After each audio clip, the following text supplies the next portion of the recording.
Maraming salamat po. Maupo tayo lahat. Kayo yung mga boss, hindi kayo dapat pinatatayo.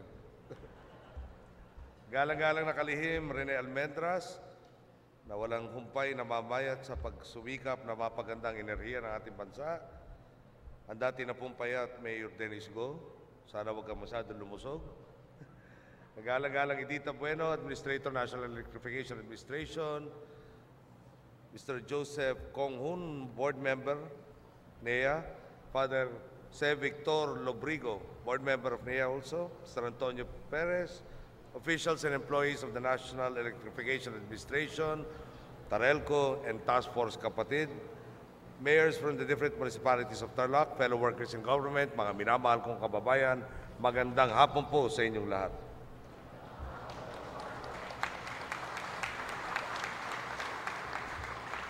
Kung napansin po nyo, pinatanggal ko yung teleprompter. No? Sabi ko, para yata mas angkop na magmula sa aking puso, ang gusto ko sasabihin sa inyo itong araw na to, at hindi ko natipuhan yung ihinandang talumpati. Siguro maganda umpisa ko sa ganitong paraan. Noong isang araw po, may nag-text sa akin isang kasamahan natin sa politika, ibinabalita niya sa akin na meron siyang kaklase. Yung kaklase po niya ay nandun na po sa Singapore. Matagal-tagal na yata nandun, nagkaroon na ng tinatawag sa English, has established roots. Ngayon ano po yung dapat ibalita? Ito rin po kanyang kaklase, mga mid-40s na po, hindi na prime sa employment sector, nagdesisyon mag-alsa balutan. No? Umalis sa Singapore dahil tumungo na bumalik sa Pilipinas. At ang dahilan po nun, bagamat hindi pa raw hutsak na may trabaho sa pagdating dito, talagang gusto niya makilahok sa pagbabagong nangyayari sa ating bansa. Kaya naman po, maganda na ang buhay niya doon, nagalsa balutan, dumating sa Pilipinas, at nandito nakikibahagi po sa pagbabagong ginagawa natin. Kaya naman po, bakit ko binabalita sa inyo to? Alam mo niyo, may mga tao kasing pag tumingin nga raw na isang bote, nakalahati ang laman. Meron nagsasabing half empty, may nagsasabi half full. So may mga nagtatanong po sa akin, bakit ito maaliwalas ang mukha nyo? Bakit ito parang wala kayong kaproblema? Sagot ko, dahil maraming good news. At nandito po ako ngayon, tumungo ako sa Herona para makausap kayo lahat. Siyempre nagtaka ako ng konti. Sabi ko, ito yung Task Force Kapatid, tumulong sa Cagayan Valley Region. Bakit tayo sa Tarlac makikita? Sentro raw ho pala ng lahat. Okay. Gusto ko sigurong pagdiinan. No? Nung araw ho, at hindi ganun kanong araw, nung dumating yung undoy, kita pa natin sa ating isip kung paano parang walang magawa ang Pilipino, hindi ba? Meron ako isang membro ng staff ko. Hindi ho buwaba sa 24 hours nandun sa bubong ng kanyang bahay dahil nabaha sila sa Barteng Marikina. Pero dito po, no? Dito sa nangyaring Task Force 1, siyempre yung bagyo, hindi natin maaawat maski anong pakiusap natin. Pero ang napaka-importante po sa akin dyan, mag-umpisa na muna tayo sa ating mga kawal at mga kapulisan. Kasagsagan ng bagyo, nandun, kabahagi sila, nagpapanatiling bukas sa ating mga karsada. Di po ba? Kayo po, pagkaintindi ko, wala man 24 hours, nakarating na.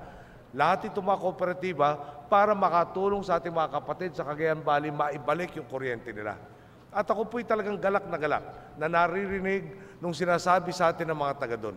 Kami po, pag nasa lanta ng bagyo, sanay kami na buwan ang pinag-uusapan bago maibalik ang kuryente. Hindi ho biro ang ginawa ng WAN. Yung WAN po, kung nakita ho niyo yung mga tore, di ba? Nakita naman yung palagay ko. Hindi na bali yung tumumba. Pero para hong pinaglaruan ng higanting pinulupot at ginawang, di ba? Talaga hindi na ho maibabalik, ganun lang. So talaga naman matatagal ang gawin.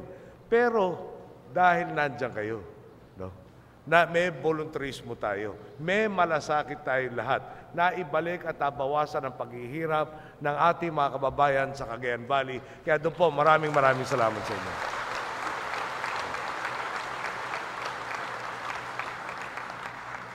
Parang isang taon lang.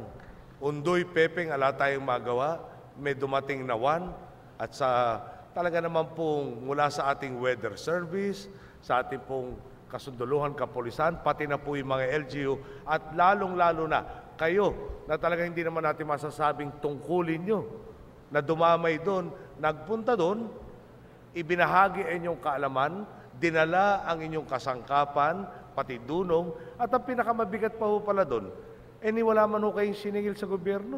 Talagang sinaklaw na nyo lahat ng gastusin.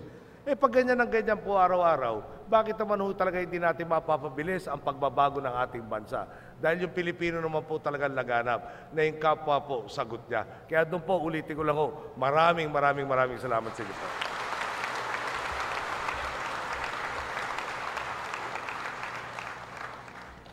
Kahaba-haba ho ng briefer. Pero hindi natin gagamitin ito. Maliban yung ilang detalye lang. Okay. Hirap naman kung kada magkita tayo, puro sakripisyo sasabihin ko sa inyo. Yeah. Baka mawala na ako ng kausap. Ako lang naman nangako magsasakripisyo para sa lahat.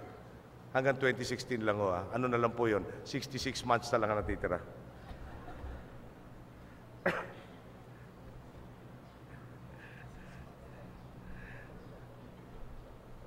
Maglalaan po tayo nang hindi bababa sa 1.4 billion pesos na pondo sa Department of Energy sa ating National Appropriations sa 2011. Ito po ay para maisulong ang iba't ibang programang titiyak sa matatag na supply ng kuryente sa buong bansa.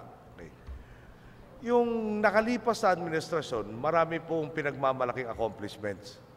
Sabi po kasi at ako'y napag-isip kung paano nangyari yun. Ang napakuryente na raw pong mga barangay sa Pilipinas ay 99% na. Ba, okay yan, 1% na lang ang kulang. Hanggang sinuri natin kung anong ibig sabihin ng 99%. Yung 99% to pala, pag merong isang bahay sa isang barangay o dalawa na nakabitan na ng kuryente, nakabitan na rin yung buong barangay. Pero alam naman ho nyo, hindi ganun yun. Di ba? Eh, iba ho, solar pa eh. Ilan kaya makakabit doon sa solar sa buong barangay? So, isang sitio sa isang barangay, electrified barangay na. No? Eh di siyempre, pag kunyari, nasa kongreso tayo noon, sinabi, tapos na yung kailangan sa electrification, bakit ka pa maglalaan ng pondo para sa electrification? Madaling salita, pag hindi sinuri yung problema tama, yung solusyon palpak. Habang wala naman pong kuryente, di nalilimita yung pwedeng pag-asenso ng bawat lugar. Tama ho ba? Kung ikaw'y mangingisda, madali ba magtayo ng cold storage na walang kuryente?